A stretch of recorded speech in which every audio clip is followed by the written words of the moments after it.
इस लाचार औरत को कुछ लोग बुरी तरह पीट देते हैं, लेकिन उन्हें कहाँ पता था कि उसका पति दुनिया का सबसे खतरनाक शूटर है। इस बार उसके निशाने पर एक बड़ा टारगेट था, जिसे ठिकाने लगाने के लिए वह कई दिनों से एक सुनसान गोदाम में डेरा डाले हुए था। उसकी नजरें 24 घंटे खिड़की के रास्ते सीधे अपने टारगेट के आलीशान घर पर टिकी रहती थी। दिन से रात और रात से सुबह हो जाती, पर उसका सब्र नहीं टूटता। लेकिन जब लगातार 5 दिनों तक टारगेट का कोई अता पता नहीं चला, तो उसे अपनी छुपने की जगह से बाहर निकलना पड़ा। वह राशन खरीदने के बहाने मार्केट गया, जरूरी सामान लेने के बाद अपने सीक्रेट बॉस को फोन घुमाया और सिचुएशन की पूरी रिपोर्ट दी। दूसरी तरफ से भारी आवाज में आदेश आया, काम तमाम करो और अपना हिस्सा लेकर यहाँ से रफू चक्कर हो जाओ। किलर ने भी ठंडे दिमाग से वादा किया कि खेल जल्द ही खत्म होगा। गोदाम में वापस लौटने से पहले वह कुछ देर के लिए टारगेट के बंगले के ठीक सामने जाकर बैठ गया। वह बहुत बारीकी से वहाँ के बॉडीगार्ड्स, सुरक्षा के इंतजाम और वहाँ आने जाने वाले लोगों के डेली रूटीन को अपने दिमाग में नोट कर रहा था। पूरा ढांचा समझने के बाद वह वापस अपनी डार्क प्रोफाइल में लौट आया। उसने अपनी स्नाइपर गन को रीअसेंबल किया, पोजीशन सेट की और ट्रिगर पर उंगली टिकाकर इंतजार करने लगा। रात गहरी हो चुकी थी। उसने अपने दांत साफ किए और बेड पर लेट गया, लेकिन वह गहरी नींद में नहीं था। उसकी घड़ी में हर 10 मिनट का अलार्म सेट था। अलार्म बजता वह उठता, खिड़की से दूरबीन के जरिए टारगेट के घर को चेक करता और फिर लेट जाता। आधी रात के सन्नाटे को चीरती हुई कुछ आहटें उसके कानों में पड़ी। उसने लेंस से देखा, टारगेट आखिरकार घर लौट आया था और इस बार वह अकेला नहीं था, बल्कि अपने साथ एक डांसर को लेकर आया था। किलर ने बिना एक सेकंड गंवाए अपनी गन उठाई और टारगेट को लॉक कर दिया। बदनसीब टारगेट को इस बात का जरा भी अंदाजा नहीं था कि मौत चंद इंच की दूरी पर उसका इंतजार कर रही है। कमरे के अंदर म्यूजिक बज उठा और वह औरत टारगेट के सामने डांस करने लगी। किलर ने मन ही मन पैंतरा बदला। जैसे ही टारगेट सोफे पर आराम से बैठेगा, मैं खोपड़ी उड़ा दूंगा। निशाना बिल्कुल पक्का था। उसने सांस रोकी और ट्रिगर दबा दिया, पर ठीक उसी माइक्रो सेकंड में वह डांसर घूमते हुए अचानक टारगेट के ठीक सामने आ गई। बुलेट सीधे डांसर के सीने को पार कर गई और वह मौके पर ही ढेर हो गई। किलर ने तुरंत दूसरी गोली दागनी चाहिए, लेकिन तब तक धमाके की आवाज सुनकर बॉडीगार्ड्स अलर्ट हो चुके थे और उन्होंने फुर्ती से खिड़की के मोटे पर्दे और दरवाजे बंद कर दिए। निशाना चूक चुका था और मिशन पूरी तरह फेल हो चुका था। एक प्रोफेशनल किलर की तरह उसने पैनिक होने के बजाय तुरंत अपनी गन को पैक किया, कमरे से अपने उंगलियों के निशान और सबूत मिटाए और पुलिस के आने से पहले ही उस अंधेरे गोदाम से हवा की तरह गायब हो गया। वारदात को अंजाम देने के बाद वह एक इलेक्ट्रिक स्कूटर पर सवार होकर भागने लगा। उसने रास्ते में अपने बैग का कुछ सामान बिखेर दिया ताकि पुलिस का ध्यान भटक जाए। शहर की सीमा पार करते ही उसने उस स्कूटर को भी सड़क किनारे लावारिस छोड़ दिया और अब वह पैदल आगे बढ़ने लगा। अपनी पहचान मिटाने का सिलसिला यही नहीं रुका। चलते चलते उसने अपने सिर का हेलमेट एक गहरी नदी में विसर्जित कर दिया और तेजी से एक ग्रोसरी स्टोर के पब्लिक वॉशरूम में घुस गया। उसने फुर्ती से अपनी दाढ़ी साफ की, चेहरा बदला, कपड़े चेंज किए और जाने से पहले पूरे बाथरूम को चमका दिया ताकि उसका एक भी फिंगरप्रिंट या डीएनए का कतरा वहां न छूटे। इसके बाद उसने एक टैक्सी बुक की और सीधे इंटरनेशनल एयरपोर्ट का रुख किया। एयरपोर्ट के एंट्री गेट पर पहुंचने से पहले उसने अपनी सबसे वफादार साथी गन को एक सुनसान कचरे के डिब्बे के हवाले कर दिया और टिकट काउंटर की लंबी कतार में जाकर खड़ा हो गया। लाइन में खड़े खड़े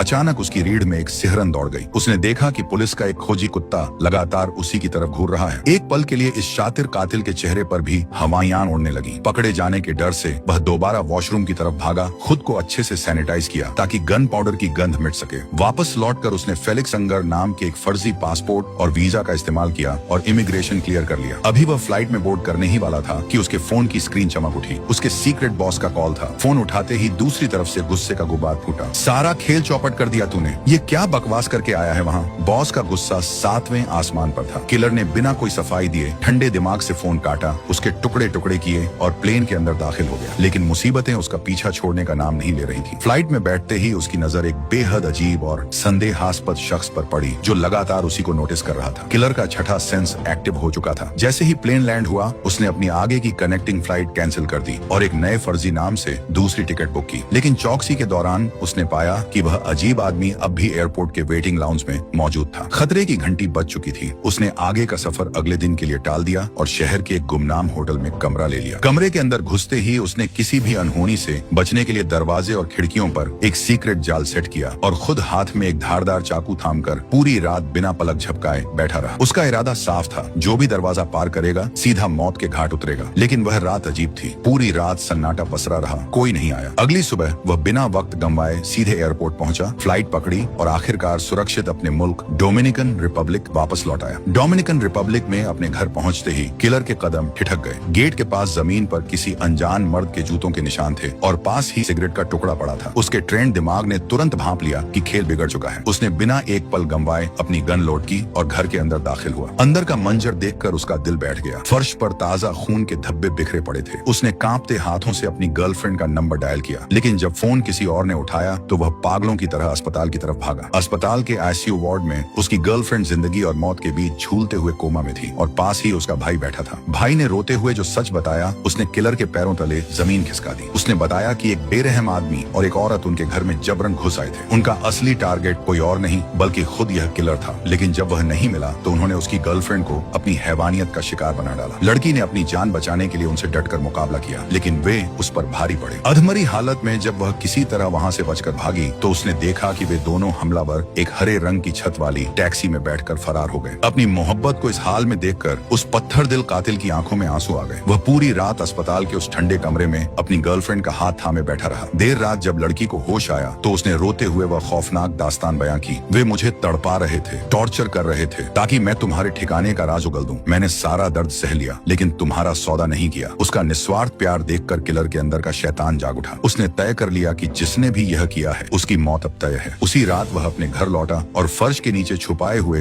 हथियारों का एक भारी भरकम संदूक बाहर निकाला। अब वह किसी को बख्शने के मूड में नहीं था। अगले दिन वह अपनी गाड़ी लेकर शहर की सड़कों पर निकल पड़ा। उसके पास उन कातिलों तक पहुंचने का सिर्फ एक ही सुराग था, वह हरे रंग की छत वाली टैक्सी। उसने पूरे शहर का कोना कोना छान मारा, हर चौराहे और गली में उस गाड़ी को तलाशा। जब सीधा रास्ता काम नहीं आया तो उसने अपनी रणनीति बदल दी। आधी रात के सन्नाटे में वह सीधे उस टैक्सी कंपनी के हेड ऑफिस में घुस गया। उसने सीधे मैनेजर के केबिन में दस्तक दी और गन पॉइंट पर उसे बंधक बना लिया। उसने ऑफिस के कंप्यूटर सिस्टम को हैक किया और उस खास रात का पूरा ट्रैवल डेटा खंगालने लगा। उसे उस टैक्सी ड्राइवर का नाम और नंबर चाहिए था जो उन दोनों हमलावरों को उसके घर से लेकर भागा था। जैसे ही स्क्रीन पर ड्राइवर की कुंडली सामने आई उसने उसकी फाइल प्रिंट की और वहां से हवा की तरह गायब हो गया। अगली सुबह वह टैक्सी स्टैंड के बाहर किसी शिकारी की तरह घात लगाकर बैठ गया और ड्राइवर के आने का इंतजार करने लगा। जैसे ही ड्राइवर अपनी शिफ्ट के लिए आया, किलर ने एक पैसेंजर का नाटक किया और चुपके से उसकी टैक्सी की पिछली सीट पर सवार हो गया। उस ड्राइवर को अंदाजा भी नहीं था कि आज उसने अपनी गाड़ी में किसी सवारी को नहीं बल्कि साक्षात मौत को बिठाया है। गाड़ी शहर की सड़कों पर दौड़ रही थी और पीछे बैठा जल्लाद सही मौके का इंतजार कर रहा था। रास्ते में जब ड्राइवर ने कुछ पूछने के लिए पीछे मुड़कर देखा तो उसका हलक सूख गया। पीछे एक ठंडी गन की नली सीधे उसकी तरफ तनी हुई थी। ड्राइवर को लगा कि यह कोई मामूली लुटेरा है, इसलिए उसने तुरंत अपना बटुआ निकाला और किलर के आगे कर दिया। लेकिन इस कातिल को चंद रुपयों की भीख नहीं बल्कि अपने दुश्मनों का पता चाहिए था। उसने गन को ड्राइवर की खोपड़ी से सटाया और कड़कती आवाज में पूछा, उस रात उन 2 पैसेंजर्स को मेरे घर से उठाकर कहाँ छोड़ा था? अपनी जान पर बनी देख ड्राइवर का दिमाग बिजली की तरह दौड़ा और उसने डरते डरते सब सच उगलना शुरू कर दिया। उसने बताया, सर, मैंने उन दोनों को एक प्राइवेट चार्टर्ड एयरपोर्ट से पिक किया था और आपके बंगले तक छोड़ा था। मैं बाहर ही गाड़ी रोककर उनका इंतजार कर रहा था। जब वे वापस आए तो दोनों लहूलुहान और घायल लग रहे थे। खास तौर पर उस आदमी के पैर में बहुत गहरी चोट लगी थी। मुझे लगा बड़े लोग हैं, एयरपोर्ट से आना जाना है, इसलिए मैंने कोई सवाल नहीं पूछा और उन्हें वापस उसी प्राइवेट एयरपोर्ट पर ड्रॉप कर दिया। मुझे मेरे पैसे मिल गए सर, मेरा इस सब से कोई लेना देना नहीं है, मुझे मत मारना। सारे सुराग मिल चुके थे। कातिल के दिमाग में अब उन दोनों दुश्मनों का पूरा रूट मैप साफ था। उसने ठंडे लहजे में ड्राइवर को आदेश दिया, गाड़ी को किसी सुनसान जगह की तरफ मोड़ो। ड्राइवर गिड़गिड़ाने लगा, सर, आप जो कहेंगे मैं करूंगा, मैंने सब सच बता दिया, मुझे छोड़ दो। लेकिन प्रोफेशनल किलर कभी गवाह नहीं छोड़ते। इससे पहले कि ड्राइवर कुछ और समझ पाता, किलर ने उसे मौत की नींद सुला दिया। ड्राइवर का खेल खत्म करने के बाद कातिल ने एक बार फिर अपनी पहचान बदली। एक नए जाली पासपोर्ट और टिकट के दम पर वह सीधे न्यू ऑर्लिन्स जाने वाली फ्लाइट में सवार हो गया। उसका मकसद साफ था, उन दोनों शिकारियों को ढूंढना जिन्होंने उसकी मोहब्बत को लहूलुहान किया था। न्यू ऑर्लिन्स पहुंचते ही उसने अपनी ट्रैकिंग मिटाने के लिए एक वैन किराए पर ली और अपने एक सीक्रेट स्टोरेज हाउस पहुंचा। वहां से उसने कुछ चुनिंदा हथियार, साइलेंसर और नया आईडी कार्ड निकाला। वैन की नंबर प्लेट बदलते ही वह सीधे एक कमर्शियल क्लीनिंग कंपनी, सफाई एजेंसी के दफ्तर गया और खुद को बतौर सफाई कर्मचारी रजिस्टर करवा लिया। वर्दी और सफाई का जरूरी सामान लेकर वह सीधे अपनी ही एजेंसी के हेड ऑफिस यानी अपने सीक्रेट बॉस की कॉर्पोरेट बिल्डिंग के सामने जा खड़ा हुआ। अंदर घुसने के लिए सफाई वाले का भेष सबसे मुफीद था, लेकिन तभी उसे पता चला कि हाई सिक्योरिटी जोन होने की वजह से अंदर जाने के लिए डिजिटल एक्सेस पास की जरूरत थी। वह समझ गया कि जल्दबाजी में गेम बिगड़ सकता है, इसलिए वह सही मौके का इंतजार करने लगा। तभी उसकी नजर एक डिलीवरी वैन पर पड़ी जो बिल्डिंग के अंदर भारी सामान ले जा रही थी। किलर के शातिर दिमाग ने तुरंत एक पैंतरा चला। उसने कचरे का एक बड़ा कंटेनर उठाया और दरवाजे की तरफ इस तरह बढ़ने लगा। अंदर पहुंचते ही किलर ने थोड़ी देर पोंछा लगाने का नाटक किया और जैसे ही डिलीवरी बॉय वहां से हटा, उसने अपनी वर्दी के नीचे छुपाया हुआ हथियार बाहर निकाल लिया। वह सीधे अपने बॉस की केबिन की तरफ बढ़ा। दरवाजा खोलते ही उसकी नजर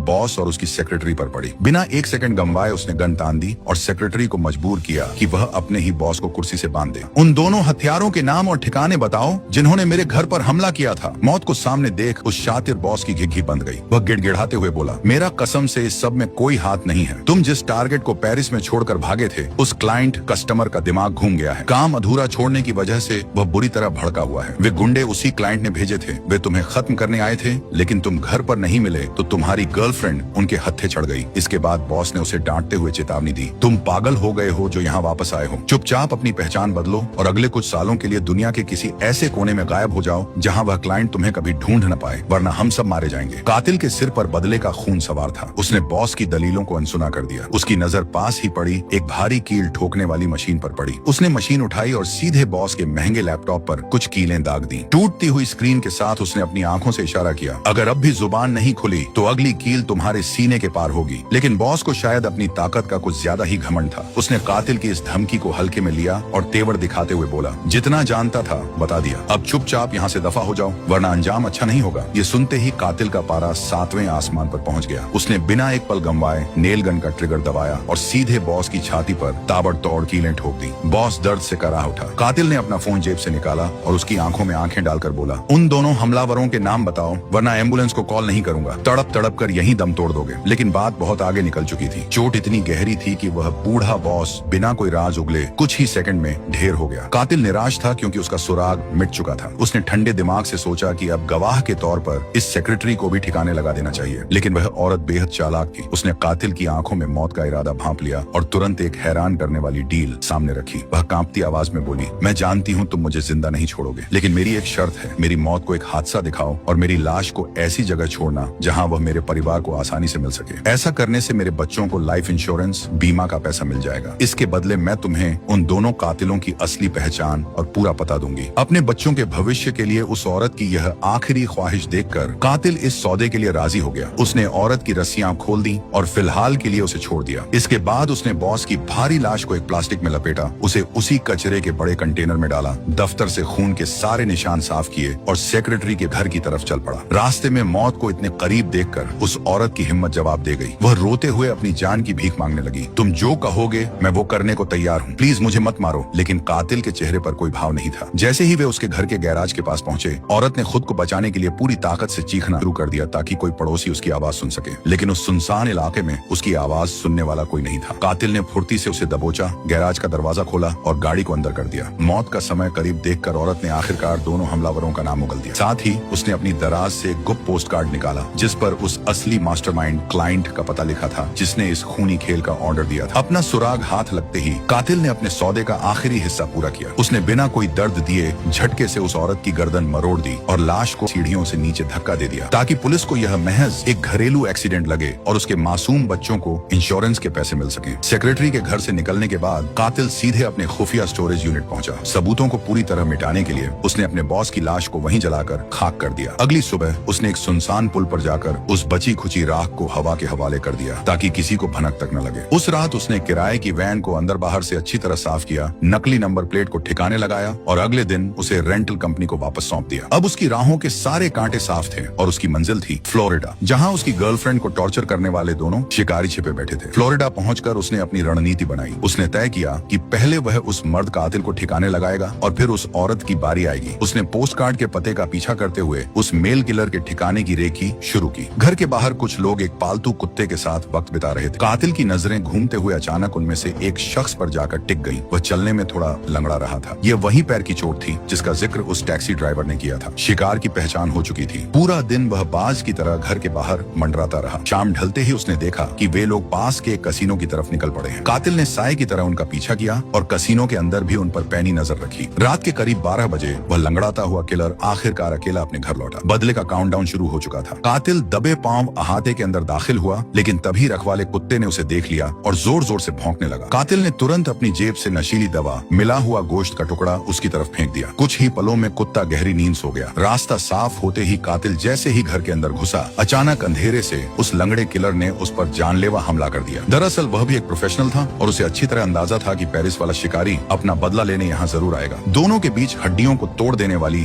खूनी जंग शुरू हो गई। मुक्के, लातें और जो हाथ में आया वे एक दूसरे पर वार करने लगे। कमरा अखाड़ा बन चुका था। लेकिन जब कातिल उस पर भारी पड़ने लगा और उसका गला दबोचने लगा तो लंगड़े किलर ने हार मानते देख तुरंत अपनी गन निकाल दी। जान बचाने के लिए कातिल फुर्ती से पास के एक बेडरूम में घुस गया और अंदर से दरवाजा लॉक कर लिया। बाहर पैर पटकते दुश्मन को भड़काने के लिए कातिल कमरे के अंदर से ही गरजती आवाज में चिल्लाया, जॉन, मैं तुम्हारा असली नाम जान चुका हूँ। हूँ, हिम्मत है तो आ जाओ अंदर, मिटा दो अपने खिलाफ सारे सबूत। जॉन ने भी उसका चेहरा देख लिया था, इसीलिए वह अब उसे जिंदा छोड़ने का जोखिम नहीं ले सकता था। गुस्से में पागल जॉन गन ताने जैसे ही दरवाजे की तरफ बढ़ा, कमरे के अंदर छिपे कातिल ने दरवाजे के आर पार गोलियां दाग दी। लकड़ी के दरवाजे को चीरती हुई गोलियां सीधे जॉन के सीने में जा धंसी। गोलियों की गूंज से सो रहा कुत्ता हड़बड़ाकर जाग उठा। वह अपने मालिक को बचाने के लिए अंदर की तरफ भागा। कातिल ने फुर्ती से कुत्ते बंद कर दिया। सबूतों और जॉन के वजूद को राख करने के लिए उसने एक जलता हुआ पेट्रोल बम घर की तरफ उछाल दिया। पल भर में पूरा बंगला आग की लपटों से घिर गया और एक जोरदार ब्लास्ट के साथ जॉन की कहानी हमेशा के लिए दफन हो गई। अब बारी थी उस खूनी खेल की दूसरी हिस्सेदार यानी टेरेसा की। कातिल ने तुरंत अपनी पहचान बदली और न्यूयॉर्क जाने वाली अगली फ्लाइट पकड़ ली। न्यूयॉर्क के आलीशान माहौल में कदम रखते ही उसने एक गाड़ी किराए पर ली और सीधे टेरेसा के पौश इलाके वाले ठिकाने पर जा पहुंचा। वह चील की तरह आंखें गड़ाए पूरे दिन सही मौके का इंतजार करता रहा। रात ढलते ही उसने देखा कि टेरेसा सज धज कर एक बेहद महंगे रेस्टोरेंट की तरफ निकली है और उसके साथ एक रईस आदमी भी है। कातिल साए की तरह पीछे हो लिया। जैसे ही वह आदमी टेरेसा को छोड़कर वहां से निकला,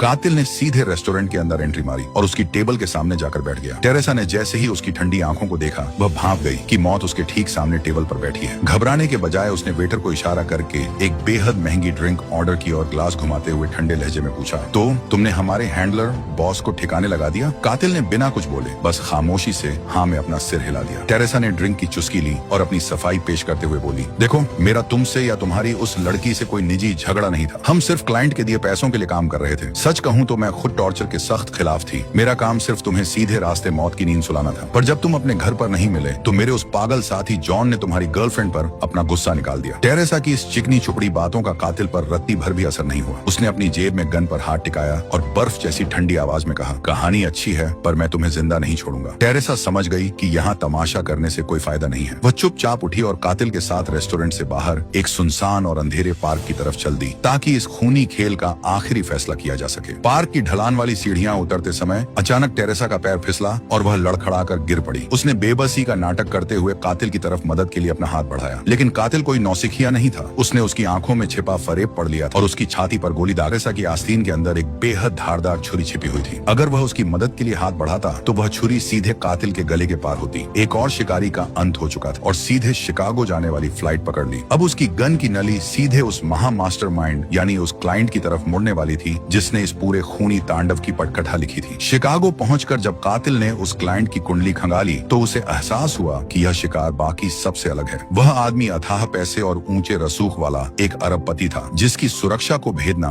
नामुमकिन के बराबर था। कातिल ने हड़बड़ी दिखाने के बजाय उसके आलीशान पेंट हाउस के बाहर डेरा डाल दिया और उसकी हर हरकत पर बाज जैसी नजर रखने लगा। एक सुबह जैसे ही वह रईस अपनी गाड़ी लेकर गैराज से बाहर निकला, कातिल एक आम राहगीर की तरह टहलता हुआ फुर्ती से गैराज के अंदर घुस गया, लेकिन आगे का रास्ता ब्लॉक था। अंदर का मुख्य दरवाजा एक हाईटेक डिजिटल लॉक से बंद था। कातिल ने बिना देर किए उस ताले की एक क्लियर फोटो ली और तुरंत डार्क वेब पर उसकी तकनीक को डिकोड करने में जुट गया। इस अभेद्य सुरक्षा को तोड़ने के लिए उसने एक स्पेशल की कार्ड क्लोनिंग डिवाइस ऑर्डर किया। डिवाइस के डिलीवर होने तक उसने अपने सारे सेफ हाउस और बैंक अकाउंट्स खंगाले और अपनी पूरी दौलत एक सुरक्षित मुल्क में जेफरसन नाम के एक बेनामी अकाउंट में ट्रांसफर कर दी ताकि इस मिशन के बाद उसका कोई नामो निशान न बचे। इसके बाद उसने ब्लैक मार्केट के एक लोकल डीलर से कुछ बिना नंबर वाली बंदूकें खरीदी। जैसे ही उसका क्लोनिंग डिवाइस आया, उसने अपना खेल शुरू कर दिया। वह क्लाइंट जिस आलीशान गगनचुंबी इमारत में रहता था, कातिल ने उसी फ्लोर के वीआईपी जिम का एक सेशन बुक किया। वहाँ उसने चालाकी से एक सफाई कर्मचारी का वर्कर पास चुराया और अपने क्लोनिंग डिवाइस से उसका एक हूबहू डुप्लीकेट की कार्ड तैयार कर लिया। उसी शाम वह उस फर्जी कार्ड की मदद से सुरक्षा घेरे को चीरता हुआ सीधे उस अरबपति क्लाइंट के बेडरूम में जा धमका। अचानक एक अनजान शख्स को हाथ में गन लिए अपने सामने देख क्लाइंट के होश उड़ गए। वह घबराकर चिल्लाया, तुम कौन हो